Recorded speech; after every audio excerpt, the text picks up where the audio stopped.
ஏங்க உங்களுக்கு இந்த சொந்தக்காரங்களே பிடிக்க மாட்டேங்குது? அவங்களுக்கு ஏதாச்சும் வேணும் அப்படின்னு வச்சுக்கீங்க, கடை வாங்கியாச்சும் காரு பைக் 1க்கு 2 வீடு எல்லாம் வாங்குவாங்க. என்னன்னு கேட்டா ட்ரீம் பிக் அப்படின்னு வாங்க.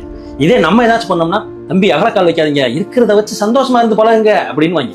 அவங்க பிள்ளைய பாய்ச்சியில மார்க் கம்மியா எடுத்தா, அப்பா ஒவ்வொரு ஆளுக்கு ஒவ்வொரு தரமா இருக்குப்பா, படிப்பு தான் எல்லாத்துக்கும் முக்கியமா அப்படின்னு வாங்க. நம்ம பிள்ளைய மார்க் கம்மியா எடுத்தா, இதெல்லாம் எங்க உருப்பட போகுது, நான் தான் அப்பயே சொன்னேன்ல அப்படின்னு வாங்க.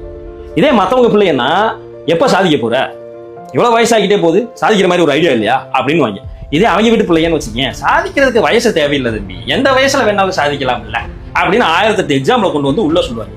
நம்ம வீட்டு பிள்ளைய ஏதாச்சும் கஷ்டப்பட்டு செஞ்சு வந்து தோத்து போய் நின்னாலும், என்னோட உழைப்பு பத்தலப்பா, நல்லா உழைப்ப போட்டுக்க வேணாமா அப்படின்னு வாங்க. அவங்க வீட்டு பிள்ளைய ஏதாச்சும் பண்ணியிருந்தா, நம்ம என்னதான் உழைப்ப போட்டாலும் நம்ம தலையில என்ன எழுதிருக்கோ அதுதான் நடக்கும் பாருங்க அப்படின்னு வாங்க. அதை விட நம்ம வீட்டுல ஏதாச்சும் ஒரு நல்லது நடக்கல அப்படின்னு வச்சுக்கேன், என்னப்பா காலங்கள் போய்கிட்டே இருக்கு, ஒரு நல்லது கூட நடக்கலையா அப்படின்னு வாங்க. இதே அவங்க வீட்டுல ஏதாச்சும் ஒரு நல்ல காரியம் தள்ளி போச்சு அப்படின்னா, நல்ல காரியம்னா டைம் எடுத்துதாங்க நடக்கும், கொஞ்சம் பொறுமையா இருந்தா எல்லாம் நல்லபடியா நடக்குங்க அப்படின்னு வாங்க. முக்காவாசி சொந்தக்காரங்க இப்படிதான் இருக்காங்க. நான் எல்லாத்தையும் சொல்லல,